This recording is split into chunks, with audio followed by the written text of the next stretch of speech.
Halo teman-teman semua, jadi hari ini kita bakalan pelajari tentang asal-usul kehidupan. Nah, ngomong-ngomong tentang asal-usul kehidupan, pasti kita akan berbicara tentang masa yang sudah lalu atau masa lampau, gitu kan.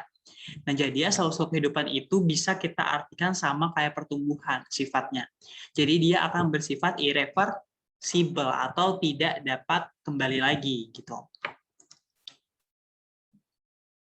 Nah, nanti ada beberapa hal yang perlu kalian pelajari nih untuk asal-usul kehidupan. Yang pertama pasti dari ciri fungsionalnya. Habis itu nanti ada teori abiogenesis, lalu ada teori biogenesis, sama neurobiogenesis gitu. Nah, untuk ciri fungsionalnya itu sendiri ada, kalau ini secara urut, ada nutrisi, transportasi, sintesis, respirasi, regulasi, adaptasi, reproduksi, tumbuh dan kembang, gerak nanti dibagi aktif sama pasif, sama ekskresi. Nah, cara kalian ingatnya, ingat aja. Nutrasinta, respon gulanya ada produksi, tumbuh kembang, gerak, kreasi. Jadi kalau misalnya kita ngomong tentang nutrisi, ini pasti hubungannya nanti dengan makanan. Otomatis dia sebagai sumber energi. Kalau misalnya ngomongin tentang transportasi, ingat aja kayak kendaraan umum. Pasti dia sebagai pengangkut, atau kalian bisa bilang wah transportasi itu fungsinya sebagai kuli angkut gitu. Dia bisa angkut sisa-sisa sari-sari makanan, atau lain sebagainya. Kalau sintesis itu nanti dia lebih kayak pembentukan gitu. Makanya kayak ada sintesis protein, berarti dia pembentukan protein. Lalu untuk respirasi nanti kan ada kayak yang aerob sama anaerob gitu ya. Aerobnya yang butuh oksigen, anaerob yang tanpa oksigen. Di situ ada regulasi. Regulasi itu kayak dia mengatur aktivitas daripada sel itu sendiri. Kalau adaptasi itu proses penyesuaian diri gitu. Lalu ada reproduksi, reproduksi ya proses untuk memperoleh keturunan gitu. Lalu ada tumbuh dan kembang, tumbuh itu ya yang bersifatnya irreversible, kembang itu yang reversible, ini udah pernah aku bahas sebelumnya. Geraknya aktif dan pasif, lalu ada ekskresi. Ekskresi itu dia proses pengeluaran zat sisa dari metabolisme tubuh gitu. Jadi untuk sebenarnya lebih tepatnya lagi ekskresi itu pengeluaran zat sisa-sisa makanan dari dalam tubuh atau metabolisme dalam tubuh yang sudah tidak digunakan lagi. Karena nanti ekskresi itu sebenarnya dibedakan ada tiga teman-temannya ekskresi ini. Ada yang namanya defekasi, ada yang namanya sekresi. Untuk yang sekresi itu juga proses pengeluaran zat sisa metabolisme, tapi yang masih dibutuhkan oleh tubuh. Contohnya apa? Contohnya kayak enzim atau hormon gitu. Sedangkan kalau misalnya ekskresi itu dia benar-benar yang zat sisa metabolisme yang tidak dibutuhkan oleh tubuh. Nanti ada beberapa hormonnya. Bukan hormon, maksudnya organnya kayak kulit, paru-paru, hati, ginjal. Jadi kalian ingatnya aja kupahat ginjal gitu. Nah, lalu ada defekasi. Defekasi itu kayak feses gitu. Nah, lanjut ke teori abiogenesis kayak yang aku bilang. Nah, untuk teori abiogenesis itu namanya aja udah A, berarti tidak atau bukan. Bio, hidup, berarti tidak hidup gitu kan. Maka abiogenesis itu atau generatio spontanea itu diartikan sebagai makhluk hidup itu berasal dari benda tak hidup atau benda mati. Ada tiga tokoh yang paling sering keluar di UTBK. Ada Aristoteles, Anthony van Leeuwenhoek, sama John Needham. Cara kalian ingatnya, ingat aja Aris dan Anton Needham. Jadi untuk Aristoteles, dia itu mengemukakan bahwa ikan itu berasal dari lumpur. Ini kan salah ya sebenarnya. Tikus dari tumpukan kain. Kalau Anthony van Leeuwenhoek, dia bilang mikroorganisme atau makhluk hidup itu berasal dari jerami. Habis itu kalau John Needham, dia bilang mikroorganisme itu dari air kaldu. Nah, lalu ada teori biogenesis. Kalau biogenesis itu berarti kan makhluk hidup, otomatis dia penentang teori generatio spontanea atau si abiogenesis tadi. Nah, untuk si biogenesis, jadi kita bisa artikan sebagai makhluk hidup itu berasal dari makhluk hidup sebelumnya. Nanti ada tiga tokoh utama. Cara kalian ingatnya, ingat aja, Redi Zaninnya prematur. Redi Zaninnya prematur. Nah, nanti ada tiga tokoh. Yang pertama itu ada Francisco Redi. Dia menggunakan medianya daging. Kesimpulannya nanti adalah larva berasal dari telur lalat. Kalian bisa lihat percobaannya. Nah, nanti ada wadah terbuka, wadah tertutup kasa, sama wadah tertutup. Yang tertutup kan udah pasti mikroorganismenya tidak bisa masuk ya, atau lalatnya tidak bisa masuk. Wadah tertutup kasa, dia bisa masuk nih masih sebenarnya, tapi masih sedikit. Kalau wadah terbuka, ya udah pasti masuk. Dan nanti si lalatnya itu bakal masuk membawa bakteri, atau biasanya disebut dengan endospora. Jadi kalau misalnya nanti ada soal, misalnya daging nih atau air deh, misalnya air kaldu dipanaskan terus dibiarkan beberapa hari, tiba-tiba dia mengalami tiba-tiba bakterinya muncul lagi. Itu karena apa sih? Airnya jadi keruh gitu. Itu berarti karena bakteri sebelumnya itu mati karena direbus tapi masih meninggalkan endospora atau sporanya. Lalu ada Lazarus Spallanzani. Lazarus Spallanzani dia menggunakan medianya air kaldu dengan menggunakan labu biasa atau kayak gini. Kalian bisa lihat gambarnya. Nanti kesimpulannya adalah mikroorganisme itu dari udara membawa endospora yang akan tumbuh jadi bakteri kayak yang tadi aku jelasin. Nah, jadi percobaannya kayak gini ya. Ada air kaldu yang dipanaskan, lalu didinginkan dengan wadah terbuka, ternyata dia keruh. Ketika dia dipanaskan, lalu didinginkan dengan wadah tertutup, setelah beberapa hari tidak ada organisme sama sekali. Untuk Pseudomonas pasteur, dia medianya air kaldu dan labu angsa atau pipa es. Kesimpulannya adalah mikroorganisme dari mikroorganisme sebelumnya. Sebenarnya caranya Pseudomonas pasteur itu sama aja dengan si Lazarus Spallanzani, kayak air kaldu dipanaskan, yang membedakannya hanya labunya aja. Nah, cuman dia ada beberapa perlakuan. Kalau misalnya perlakuannya Pseudomonas pasteur, dia menggunakan labu angsa atau pipa esnya itu, yang pertama adalah ditegakkan, yang kedua itu dimiringkan gitu. Jadi ketika dia tegak, mikroorganismenya itu akan tersangkut atau udara itu tidak bisa langsung masuk ke dalam air gitu, makanya dia jernih. Kalau misalnya si labunya dimiringkan kan udara bisa masuk, organisme otomatis juga bisa masuk gitu. Jadi ingatnya tadi ready zananya prematur. Oke, next. Nanti untuk kesimpulan teori biogenesis itu sebenarnya ada 4. 3 itu yang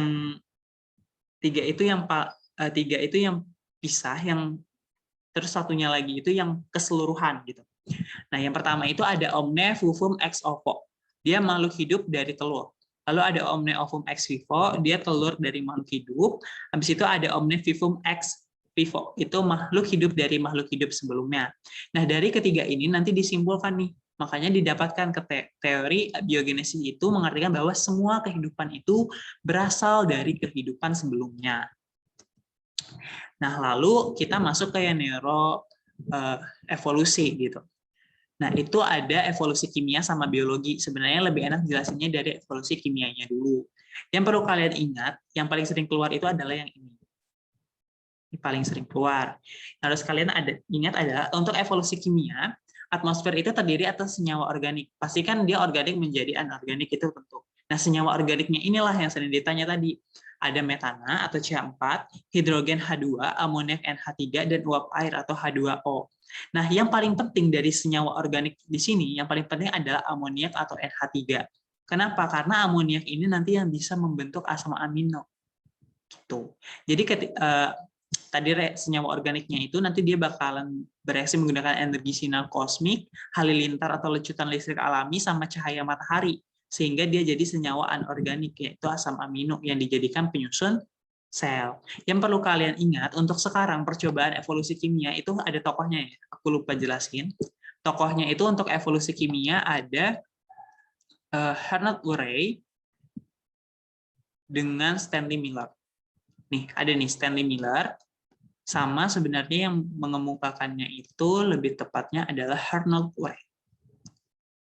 Ernest Urey. Nah, ginilah kira-kira. Nah, yang perlu kalian ingat bahwa percobaan ini sekarang bisa dianggap tidak tepat atau dibantah karena senyawa penting di alam saat ini yaitu oksigen. Jadi sebenarnya evolusi kimia ini yang metana, hidrogen, amoniak, dan uap air itu mereka bilang sebagai senyawa organik pada zaman dulu atau sistem purba kayak gitu. Untuk prosesnya sebenarnya sama ya. Ini yang aku jelaskan juga untuk yang di sini. Lalu kita masuk ke evolusi biologi. Evolusi biologi itu dia atmosfer purba yang terdiri dari senyawa anorganik.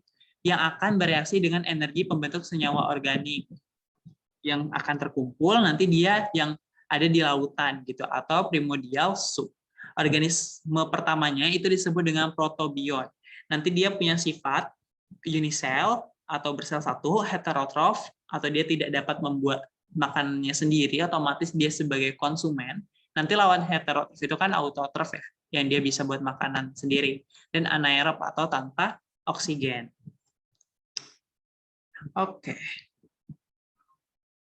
Kita lanjut. Nah, kita lanjut main tebak gambar dulu. Ini sendirian ya, nggak apa-apa. Jadi tebak gambar, ini tadi kita udah main tebak gambar juga sama teman-teman yang lain. Jadi yang pertama ini jawabannya apa nih? Kalian mikir dulu 3 menit. 3 detik. 1, 2, 3. Petenis sandal. Yang kedua, 3 detik ya. 1, 2, 3. Minta uang. Oke, bentar.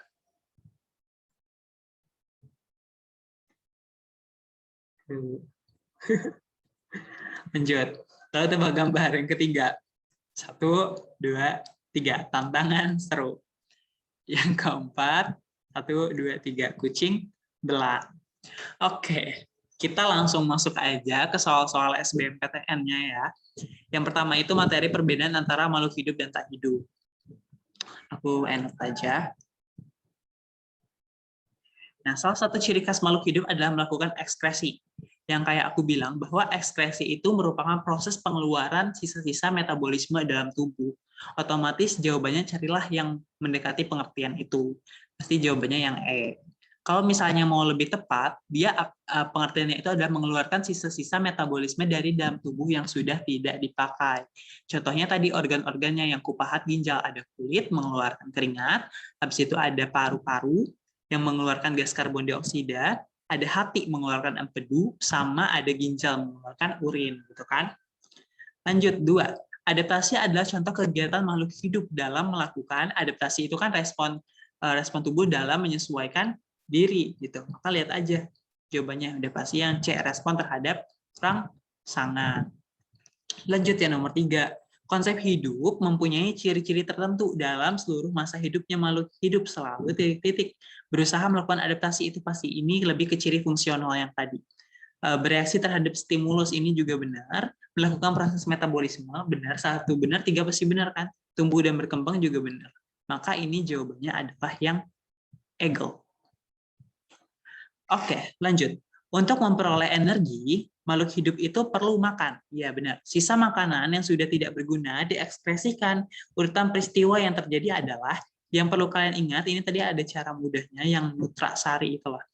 Nah, maka yang benar itu adalah jawabannya yang ayam. Nutrisi, transportasi, respirasi, ekspresi. Cuman dia emang cuma disebutkan beberapa aja. Oke, lanjut nomor 5 nih. Penyusunan zat-zat pembentuk protoplasma untuk melakukan hidup merupakan manifestasi fungsi titik-titik. Ingat ya, penyusunan kayak tadi yang aku bilang, kayak penyusunan protein, berarti kan dia biasanya disebut dengan sintesis ya. Berarti jawabannya adalah yang cacing. Tuh, kalau regulasi nanti dia lebih ke pengaturan aktivitas sel. Regulasi merupakan salah satu ciri khas makhluk hidup. Ciri itu termanifestasikan dalam, ya udah tadi udah aku jawab, pengaturan aktivitas sel yang bebek gitu. Oke, ini materi untuk perbedaan antara makhluk hidup dan tak hidup udah selesai nih. Tinggal yang generatio spontanea, yang ada teori omnivivum, ex ovo tadi, dan lain sebagainya ya. Oke, Louis Pasteur menumbangkan teori generatio spontanea dengan memuaskan karena percobaannya menggunakan, ingat aja tadi yang ready, janinnya prematur. Kalau misalnya Louis Pasteur itu dia menggunakan air kaldu dengan botol atau tabung reaksinya berbentuk leher angsa ya, tabung reaksi yang berbentuk leher angsa. Jadi jawabannya yang domba. Lalu adanya mikroorganisme pada rendaman jerami yang teramati dengan mikroskop buatan Anton van Leeuwenhoek pada akhir abad, ini aku kurang tahu, kayaknya 11, ditafsirkan sebagai gejala titik-titik. Ingat aja ya, kalau misalnya Anthony van Leeuwenhoek itu kan Alice dan Anton ngidam, itu teori dari si abiogenesis atau generatio spontanea. Otomatis jawabannya adalah yang E. Lanjut. Omne vivum ex ovo, omne ovum ex vivo adalah suatu pernyataan yang menjelaskan bahwa kalian berarti ini kan lebih ke pengertian yang secara keseluruhan. Maka jawabannya adalah pengertiannya adalah semua kehidupan itu berasal dari kehidupan sebelumnya. Atau yang domba. Lanjut. Air kaldu dalam tabung reaksi tertutup rapat dipanaskan pada suhu 60 derajat Celcius. Setelah dibiarkan selama 1 minggu, ternyata timbul bakteri-bakteri tersebut berasal dari titik-titik. Tadi aku ada jelasin nih, yang di bagian Spallanzani deh, kalau nggak salah. Jadi, kan tadi aku bilang ada, misalnya ada sebuah tabung reaksi ya. Tabung reaksi, dia tertutup rapat ya. Sebenarnya kan dia bisa bakteri dari si air kaldunya itu kan pasti ada ya. Walaupun udah direbus, nanti si bakterinya itu mati, bakterinya mati tapi dia meninggalkan yang namanya endospora atau sporanya. Gitu. Nanti endosporanya inilah yang akan menimbulkan bakteri itu lagi atau membuat airnya itu menjadi keruh. Makanya jawabannya adalah spora atau lebih tepatnya adalah endospora. Itu ya. Kita lanjut nih ke nomor yang 11. Suatu eksperimen memerlukan kontrol. Oke, memerlukan kontrol ya. Oleh karena itu, pada waktu mempraktekkan eksperimen, Lazzaro Spallanzani, siswa harus menyediakan kontrol berupa tabung berisi kaldu yang telah dididihkan dan titik-titik. Sebenarnya yang perlu kalian ingat, kontrol itu pasti ada yang baik dan ada yang buruk. Jadi dia kayak melakukan suatu eksperimen itu pasti kan ada 2 kemungkinan ya. Baik, jelek gitu aja, J ya, saya jelek. Nah, otomatis kalian tinggal lihat aja semuanya di ABC-nya. Ditutup rapat-rapat dengan gabus ini kan berarti baik ya. Ditutup dengan kain kasa steril ini juga baik. Disegel dengan lilin ini juga baik. Dibiarkan terbuka ini buruk ya. Disumbat dengan kapas steril ini juga baik. Berarti nanti kontrolnya adalah yang buruk ya. Udah jawabannya pasti yang domba gitu. Lanjut nomor 12. Teori asal-usul kehidupan disusun berdasarkan, nah asal-usul kehidupan, namanya aja udah asal-usul kehidupan, berarti dia berbicara tentang masa lalu atau masa lampau. Maka jawabannya adalah yang C. Kita analisis ABC-nya. Pengamatan peristiwa yang sedang terjadi ini udah pasti nggak mungkin ya. Berarti kan masa sekarang. Hipotesis terhadap kemungkinan yang akan terjadi ini juga nggak mungkin. Kenyataan kehidupan yang ada sekarang juga nggak mungkin ya. Hipotesis terhadap keadaan bumi saat ini juga enggak, karena kan asal-usul kehidupan berarti masa lampau. Jawabannya adalah yang cacing. Kita lihat teori-teori tentang biogenesis didukung oleh, ingat aja tadi Redi, Zaninya, prematur. Berarti ada Redi, Francisco Redi, Lazzaro Spallanzani. Robert Hooke itu salah ya, Robert Hooke itu dia malah yang sel, nanti kamu ketemunya di sel. Aristoteles, dia masuk yang abiogenesis atau makhluk tak hidup. 1 dan 3, berarti jawabannya bebek.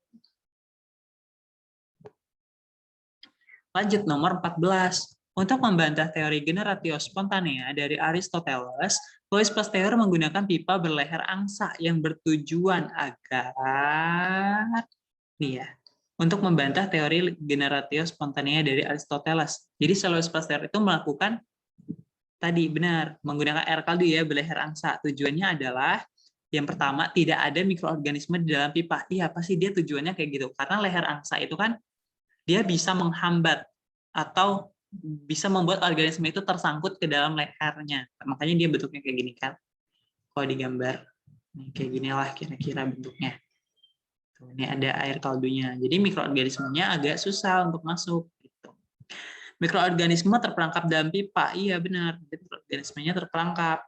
Air kaldu tidak berhubungan dengan udara secara langsung. Iya benar. Tidak berhubungan dengan udara luar. Iya benar juga. Air kaldu dapat berhubungan dengan udara luar. Ini salah. 1, 2, 3 berarti jawabannya ayam ya. Oke, lanjut nomor 15. Louis Pasteur membuktikan bahwa teori generatio spontanea tidak benar dengan cara Redi, Zaninya, prematur. Berarti yang ketiga kan, berarti dia melakukan suatu eksperimen. Kita telah dulu pernyataan 1, 2, 3. Mengemukakan masalah baru ini salah. Kenapa salah? Karena yang menggunakan labu ukur yang menggunakan labu biasa itu kan ada yang nama sebelumnya kan si Reddy Zaninnya si Lazzaro Spallanzani kan. Jadi dia bukan mengemukakan masalah baru karena dia memang udah menentang si teori generatio spontaneanya itu. Yang ketiga gitu.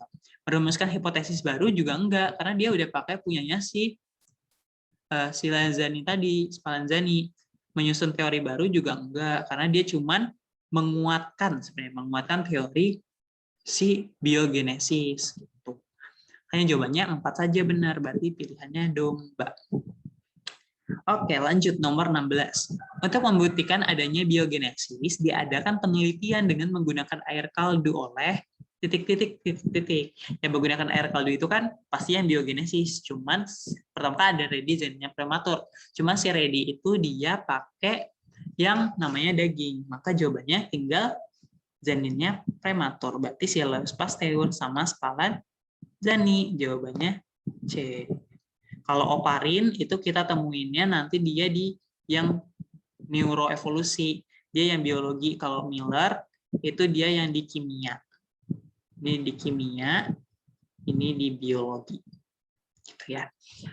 Di bawah ini adalah nama tokoh-tokoh terkemuka yang menentang pernyataan Aristoteles tentang generatio spontanea. Berarti kamu tinggal cari orang-orang yang hubungannya dengan biogenesis gitu.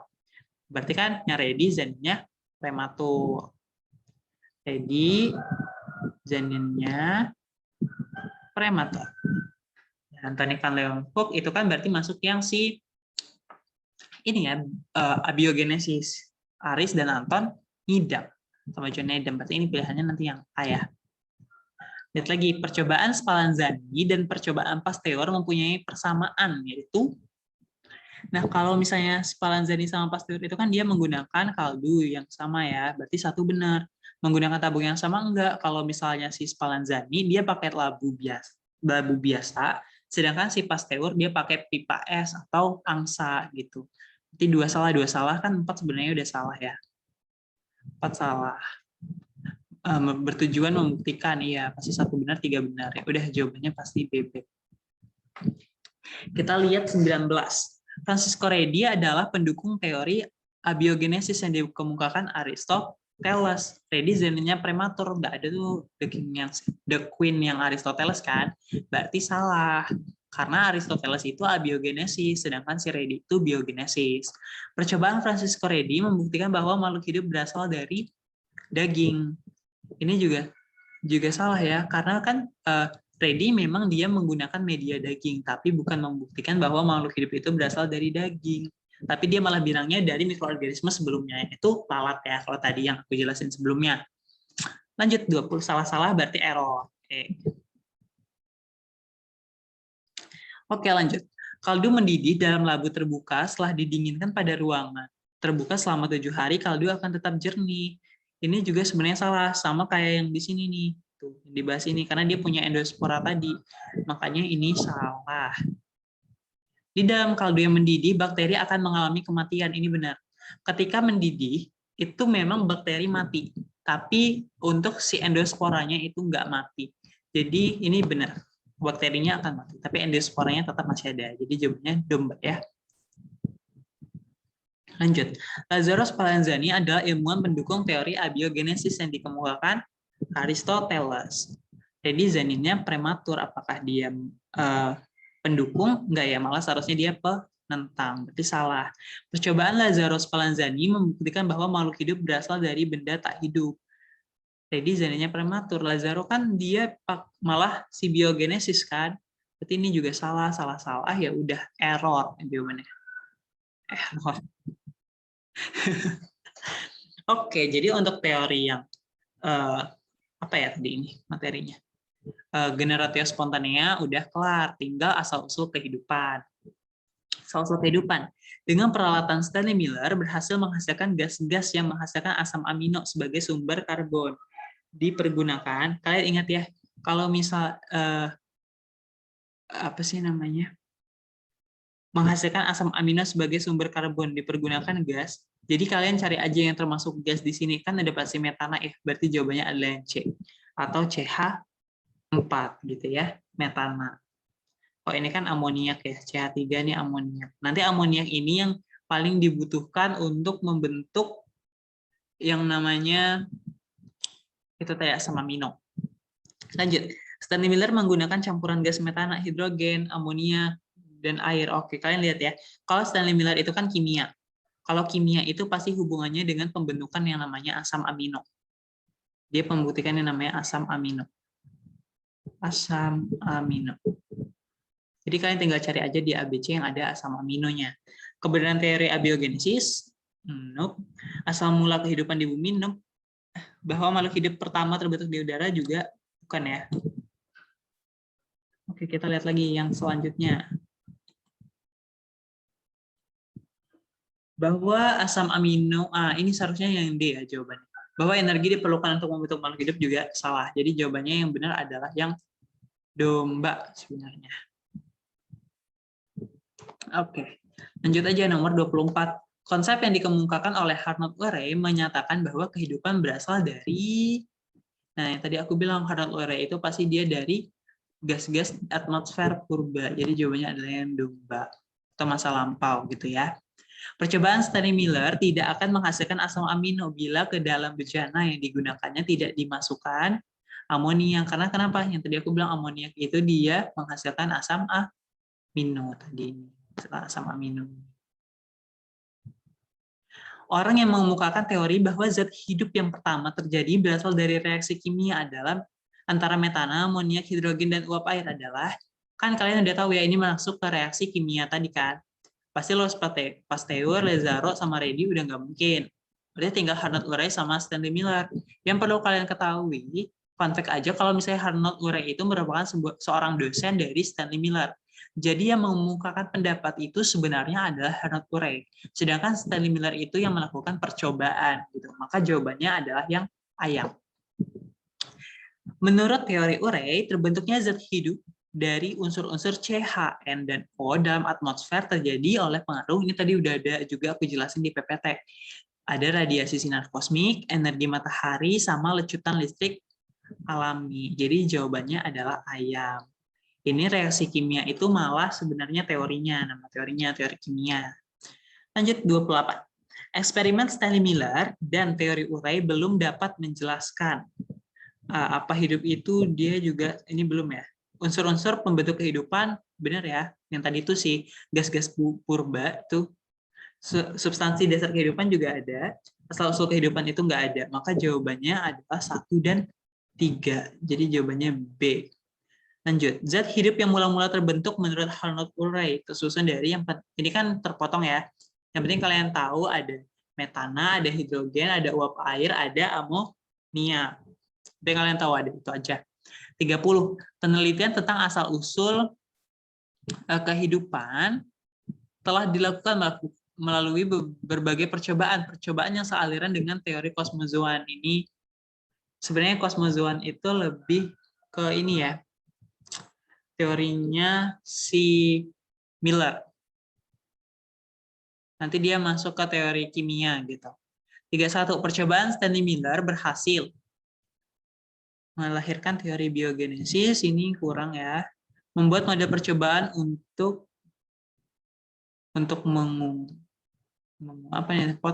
membuktikan terbentuknya kehidupan yang pertama. Membuktikan terbentuknya kehidupan yang pertama ini lebih ke teori biologi ya. Ini salah nih. Membuat model percobaan untuk ini aku nggak tahu ya ini apa. Tapi mungkin ini menguatkan teorinya Urey karena Arnold Urey itu kan dosennya si Stanley Miller ya. Jadi dia melakukan percobaan. Jadi ini kemungkinan benar. Mengetahui terbentuknya bahan protein ya, makanya dia asam amino tadi kan. Jawabannya jadi ini C gitu. Menurut pendapat para ahli biosfer merupakan tempat asal kejadian makhluk hidup. Nah, ini salah, seharusnya yang menjadikan tempat asal kejadian makhluk hidup itu atmosfer. Bukan biosfer. Atmosfer.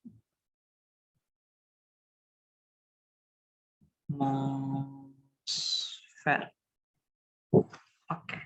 Unsur-unsur pembentuk protoplasma makhluk hidup yang penting adalah karbon, hidrogen, oksigen, dan nitrogen. Ini pasti ya. Maka jawabannya adalah domba. Oke, lanjut. Hasil percobaan Stanley Miller membuktikan bahwa makhluk hidup berasal dari benda tidak hidup. Nope, salah ya. Ini malah yang berasal dari benda tidak hidup itu ya teorinya abiogenesis yang si Aris dan Anton ngidam. Asam amino yang dihasilkan dari percobaan Stanley merupakan senyawa penyusun dalam kehidupan. Iya, benar sekali. Jawabannya dong, Mbak, ini sudah aku jelasin tadi.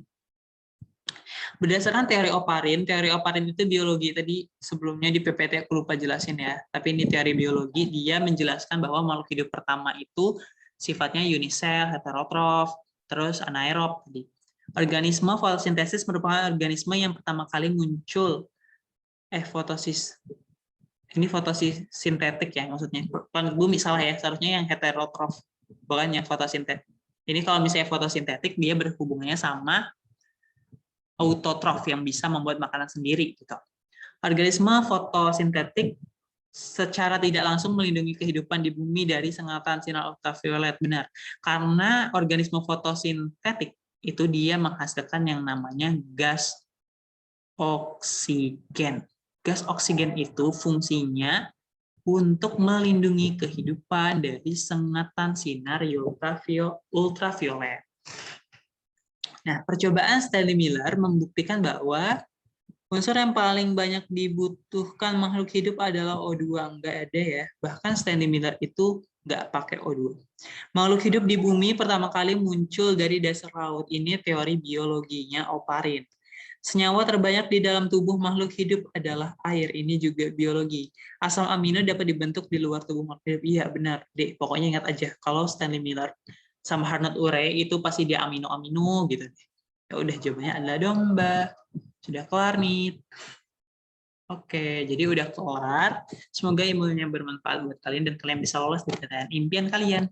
Jadi ini aku 2 kali ngejelasin, tapi nggak apa-apa. Semangat ya.